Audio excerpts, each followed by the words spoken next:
Hi, I'm Larry Richardson, your step-by-step chef. In this very special episode of Step-by-Step Chef, we are going to make a delicious omelet using lobster and asparagus. It is our lobster and asparagus omelet. And this is made with leftover lobster, so I'm assuming that someone can resist the urge to eat every lobster in the house and leave 2 claws. Is that possible? I don't know. I mean, sometimes you have to grab 2 claws and hide them, so just do your best. But I think you really will love this lobster and asparagus omelet. So come on, let's cook. And here are the ingredients for our lobster and asparagus omelet. First of all, we're going to use about 3 of these asparagus spears, fresh asparagus spears, and we're going to use the really tenderest part of it. So we'll end up with about 1/3 to 1/2 cup of chopped asparagus. I have 2 pre-cooked lobster claws, and they do sell lobster claws frozen, or if you use lobster that's fresh that you prepare and you just grab a couple of the claws. You can even use lobster tails if you want. And we're basically looking for 1/2 cup of chopped lobster. So that's really our goal here. So whether it is lobster claws or lobster tails, that's totally up to you, but we do want that lobster taste. The other thing we're going to use is 3 eggs. We're going to use 1/4 cup of shredded cheese. We're going to use 1/4 cup of minced onion, 2 teaspoons of butter, and then we'll salt and pepper to taste. So let me show you how to put all this together. Okay, so I rinsed off the asparagus spears. And now we're just going to mince them, just give them a little cut. And these pieces will saute a lot quicker, and also it will fit in the omelet itself a lot better. So just go down like this. And if you have a thicker asparagus, that's fine.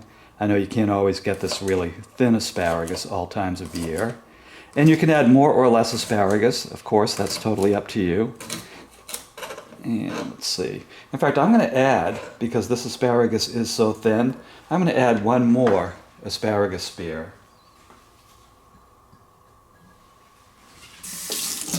And when we're cooking, we have to make these executive decisions. That's half the fun of cooking. And what I would do is with asparagus is just avoid the tough end pieces, because they'll be really chewy and they're not easy to saute.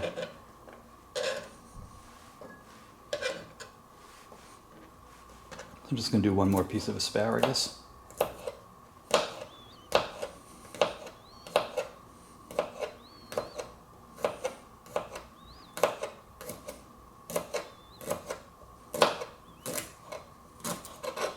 Okay. And then we'll mince our onion up next. So I'm just cutting these perpendicular lines, or parallel lines on the top of the onion. And then we're going to go to the perpendicular, create these little squares. And I'm cutting it this way. And try to keep the lines kind of close together. We don't want diced onion, big pieces of onion in this. We want it to be a flavor enhancer. There we go. And then just cut down the face. And that will give us our 1/4 cup of onion.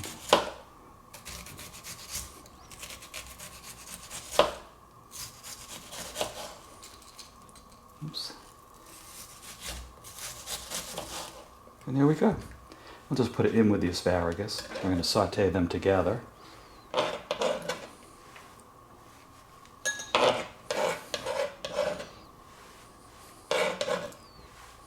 Okay. And now here comes our lobster, and we just want to also dice this, kind of pieces about this size so it fits in the omelet. And we're going to set that aside, and we'll saute this at the very end of the sauteing process with the onions and asparagus, just to warm it up a little bit. And when you're cutting the lobster claws, make sure that you remove any shell and also any of the inner tough pieces. You don't want anyone to break a tooth on this omelet. I don't have insurance for that, so make sure you clean these well. And then we just set it aside. And you can add more lobster, less lobster. It's totally up to you. I wouldn't go overboard the first time you make it, because you want room for the other ingredients too when you fold the when you fold the omelet over. Here we go.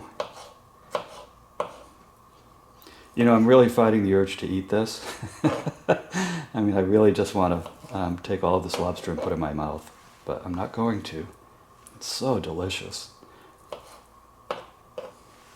And again, this was pre-cooked lobster claws, and so I just steamed them for 10 minutes to make them. It's that simple.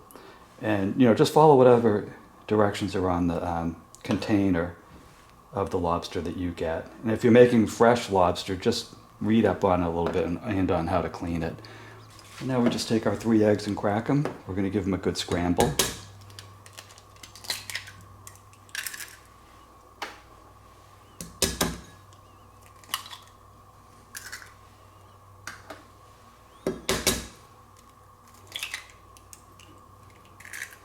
And then just add a quarter teaspoon of water.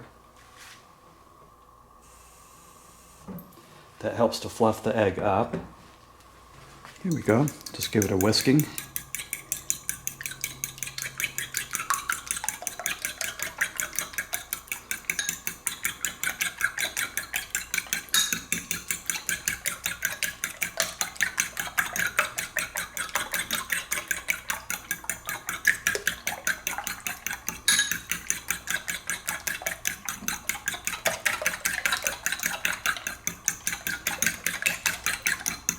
Okay, that's all the prep work. Now I'll meet you over at the stove.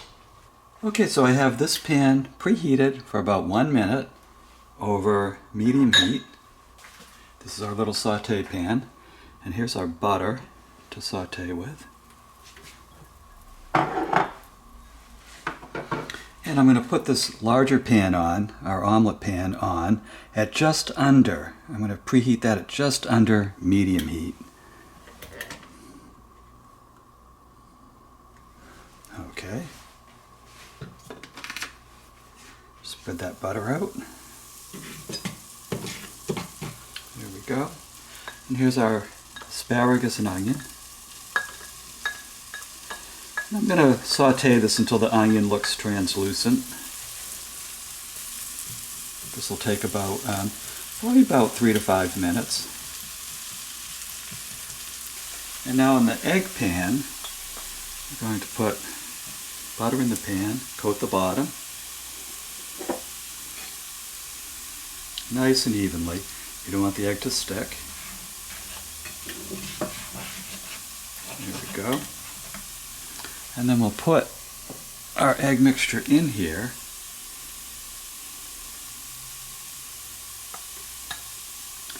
And what we're looking for is for these dark windows to turn yellow or white. Once they start to cook, I know that there's a floor for these other sauteed ingredients to sit on top of and not burn to the pan. So that will take about a minute or two. So just keep an eye on those dark circles, the little windows, into the egg, and watch for when they turn white, because then we can add the sauteed ingredients and our cheese. Oh yeah, this is sauteing very nicely. And if you're using a thicker asparagus, you might need to saute that a little bit first before you add the onions, just to get it to look a little bit translucent, so you know that it's not going to taste like raw asparagus in the omelet. You want it to have a little bit of a crunch to it, but you don't want it raw. Okay, I see that the onions are starting to turn translucent, so I'm going to warm up the lobster in here, but not overcook it. I don't want the lobster to shrink and lose its presence, but I do want it warmed up because we're going to put it in the omelet. And when we're cooking the omelet, it might not have enough time to heat up. Oh yeah, I am tempted to just take this over to the couch. This just stands on its own. Yeah, so that'll take just about a minute to warm up the lobster. And then I can see those windows closed while we were doing this. See how it turned white? That means there's a floor for the omelet. So what we're going to do is add cheese to half of the omelet to our egg mix. And use the shredded cheese of your choice. I'm using kind of mellow Italian style cheese. And I can see this is starting to bubble, so I'm going to turn the heat down just a little bit. I don't want that to cook too fast.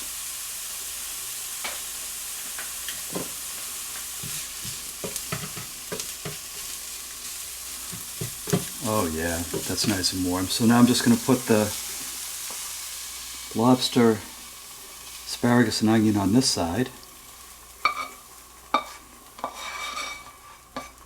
Spread that out nice and even. You don't want anyone to think they got gypped out of lobster. There we go. And then what we're going to do is cover this so that the cheese melts and all of that egg cooks through, so it's not runny. It'll get nice and warmed up, and then we're going to flip the cheese side over onto the lobster side, and it'll be done. So this will take about a minute or two, and you might want to check on it if you don't have a pan that you can see through. And again, we're just making sure that the egg is not runny, the cheese is melted, and this is ready to be flipped. Okay, so let's take a look. Yep, a minute later the cheese is melted, there's no runny egg. So I just have to get this spatula underneath the cheese half of the omelet.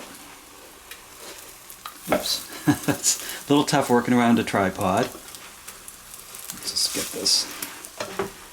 Oh, there we go. Just about. It's giving me a little struggle. But there we go. There's our omelet. Yum. So congratulations, look at what you just did. You just made this delicious lobster and asparagus omelet. I guarantee you, if you can fight the urge to eat all the lobster, the next time you have lobster and you save a little bit for something like this, you'll absolutely enjoy it. Now, if you like this recipe, please visit my website, stepbystepchef.com. There you will find a free printable version of this recipe and well over 175 other recipes. You'll also find free YouTube videos for each and every one of them. So I will show you step by step how to make every one of those dishes. So please take a look. The other thing you will find there is my cookbook, Cooking with the Step-by-Step Chef. And it has, oh boy, I think it is about 175 recipes in it. And it puts everything in one place. So I think you will like that. And again, my name's Larry Richardson. I am your step-by-step chef, and I'll see you in the next episode.